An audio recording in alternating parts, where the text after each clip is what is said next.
Sabi niya is hatiin ko sa gitnang ganito. Pag ganyan. Yummers! Ang ganda ng loob, no? Yum. Tapos, hinati niyang ganyan. O, diba? Mas madali nga naman siyang kainin. Yum. Hindi na ako nag-asin kasi matamis daw to eh. Ay, oo nga, mas madali siyang kainin pag ganito. First bite. Ang tamis. Alam, maski hindi ka na magsawsawan, super tamis niya. Meron pa ako dong isa sa ref.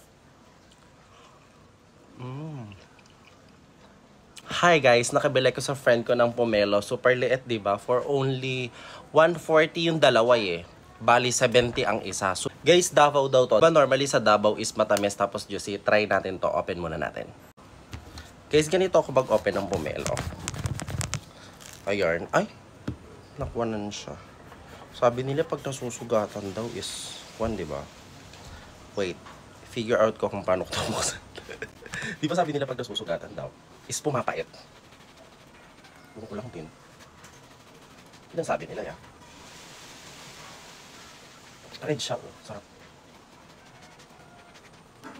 Ayan. Tapos manipis yung balat niya. Maski maliit siya, malaki nasa loob. Diba? Ayan. Yung isang araw ko pa ito in-order eh.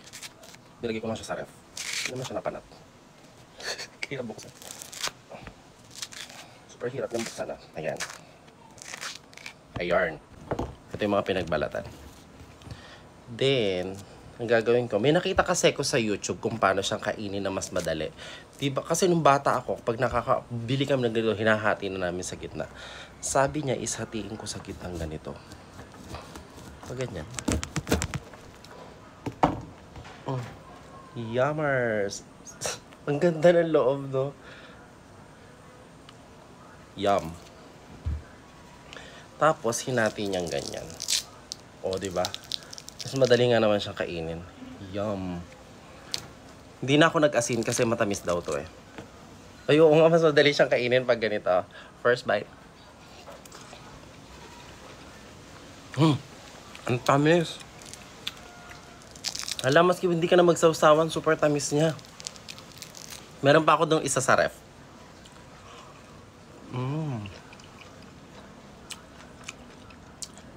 Ang tamis.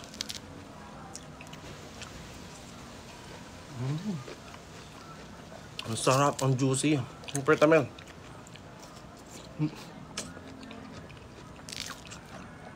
Yum.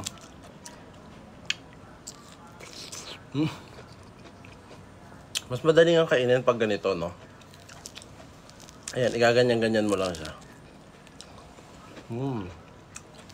Then seedless pa siya. May buto siya, kaya lang maliliit. Piling ko nakakain ko na yung mga buto. Kasi may nakikita ko maliliit na buto eh. Nakakain ko na siya pero hindi ko nararamdaman.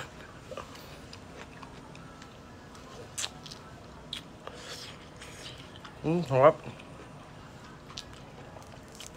Super tamis.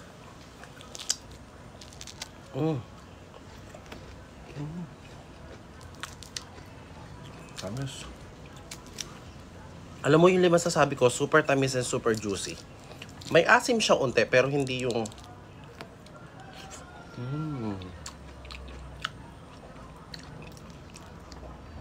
Ang sarap. O-order ulit ako nito. Super sarap niya. Na-order ko lang to sa Blue App. Kasi yung... May classmate ako nung high school. Nagpo-post siya sa Blue App. Ng mga... Alam mo yung mga... Yung mangga doon ko din na-order.